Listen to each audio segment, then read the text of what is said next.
Hi friends, welcome to VMR Logics YouTube channel. Friends, ఈరోజు మనము ఆంధ్రప్రదేశ్ రాష్ట్రంలో ఉన్నటువంటి విద్యుత్ సంస్థ నుంచి నోటిఫికేషన్ రావడం జరిగింది. సో దాని గురించిన పూర్తి వివరాలు చాలా క్లియర్గా ఎక్స్ప్లెయిన్ చేస్తాను. ఎవరు కూడా మధ్యలో స్కిప్ చేయకుండా చివరి వరకు చూడండి, ఓకేనా. మొదటిసారి ఎవరైతే మన VMR Logics ఛానల్ని చూస్తున్నారో తప్పకుండా సబ్స్క్రైబ్ చేసి పక్కన బెల్ ఐకాన్ని యాక్టివేట్ చేయడం మర్చిపోవద్దు, ఓకేనా. మరి ఈరోజు మనకి eastern power distribution company of Andhra Pradesh limited నుంచి నోటిఫికేషన్ రావడం జరిగిందండి.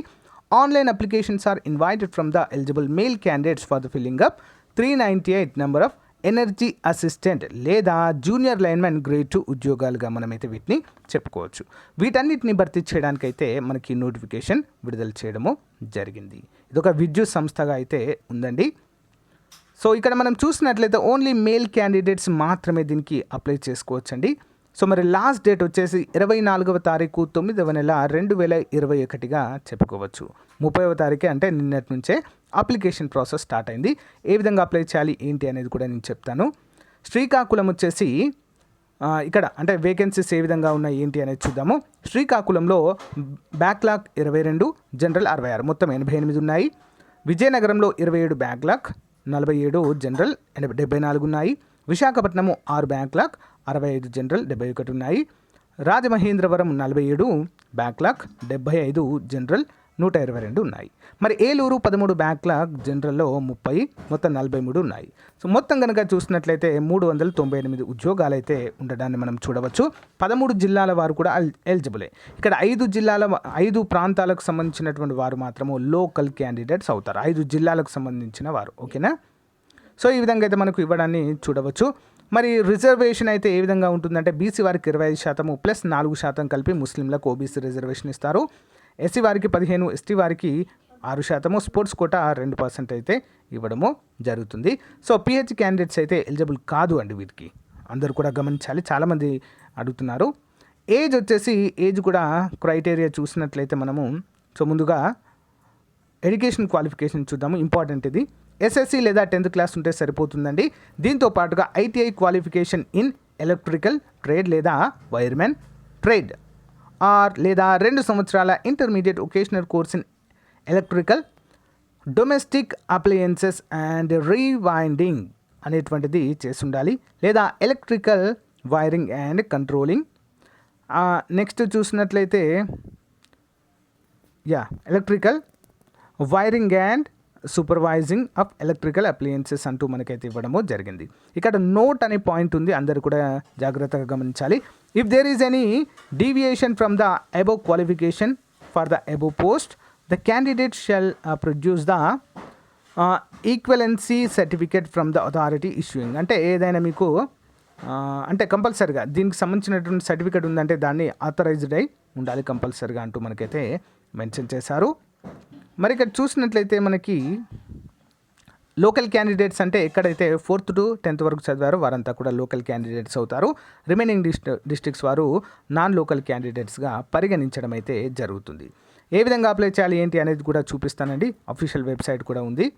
సో మరి అప్లికేషన్ ఫీ అయితే ఎక్కువ ఉందండి, కొంచెము 700 రూపాయలు towards application processing fee in respect of OC లేదా బీసీ క్యాండిడేట్స్కి. SC ST వారికైతే 350 రూపాయలు ఫీజు అయితే ఇక్కడ పెట్టడము జరిగింది. మరి ఇక్కడ ఏజ్ క్రైటీరియా కనుక మనము చూసినట్లయితే 18 సంవత్సరాల నుంచి 35 సంవత్సరాల వారు ఎలిజిబుల్.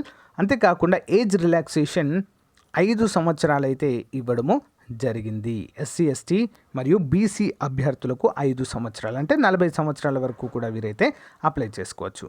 సో దీనికి మనకు ఎగ్జామినేషన్ ప్యాటర్న్ కనుక చూసినట్లయితే సెలెక్షన్ ప్రాసెస్, సింపుల్గా చెప్పాలంటే సెలెక్షన్ ప్రాసెస్ కనుక చూసినట్లయితే ఇక్కడ క్లియర్గా ఇచ్చారు, చూద్దాము. ప్రొసీజర్ ఆఫ్ సెలెక్షన్ పార్ట్ ఏలో మనం చూసినట్లయితే క్యాండిడేట్ మస్ట్ ప్రాసెస్ అంటే సర్టిఫికేట్స్ అన్నీ కూడా చూడడం అయితే జరుగుతుంది. అండ్ రిటర్న్ టెస్ట్ కూడా ఉంటుందండి. మొత్తం 80 మార్కులకు గాను ITI సిలబస్ పైనే ఉంటుంది మొత్తం కూడా సంబంధిత ట్రేడ్ విభాగంలో. ఇందులో 40%, 35%, 30% అయితే ఇవ్వడం జరిగింది. సో క్వాలిఫైయింగ్ మార్క్స్, ఈ క్వాలిఫై అనేది జస్ట్ క్వాలిఫై అవ్వడానికి మాత్రమే. మనకు ఉద్యోగం రావాలంటే మెరిట్ లిస్ట్లో మన పేరు అయితే కంపల్సరీగా ఉండాలి, ఓకేనా. రిటర్న్ టెస్ట్ అయితే ఉంటుంది. పార్ట్ బిలో క్యాండిడేట్స్కి 3 రకాల టెస్టులు అయితే ఉంటాయండి. పోల్ క్లైంబింగ్ ఉంటుంది, మీటర్ రీడింగ్ ఉంటుంది, సైక్లింగ్ అనేటివి ఉండడం అయితే జరుగుతుంది. నెక్స్ట్ పార్ట్ సిలో candidate who qualified in a written test and who secured merit in total 100 మార్క్స్కి మెరిట్ సాధించిన వారిని అయితే పిలవడము జరుగుతుంది 1:3 రేషియోలో సర్టిఫికేట్ వెరిఫికేషన్కి.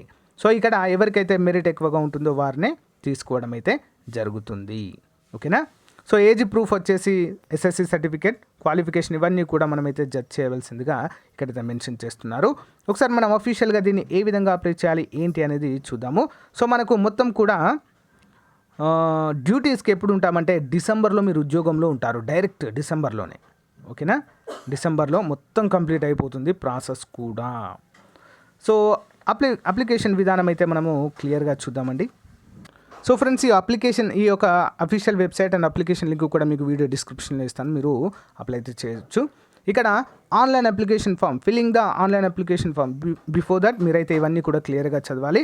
ముందుగా మనము click here to pay the amount. ముందుగా మనము అమౌంట్ పే చేసిన తర్వాతనే నెక్స్ట్ స్టెప్కి వెళ్ళాలి. ఓకేనా. ముందుగా ఇవన్నీ కూడా as per the 10th memo ప్రకారం అయితే ఫిల్ చేయాలి. ఓకేనా. ఫిల్ చేసిన తర్వాత మనకు ఓటీపీ వస్తుంది. ఓకేనా. అంతేకాకుండా ఒక రిజిస్టర్ ఐడి వస్తుందండి.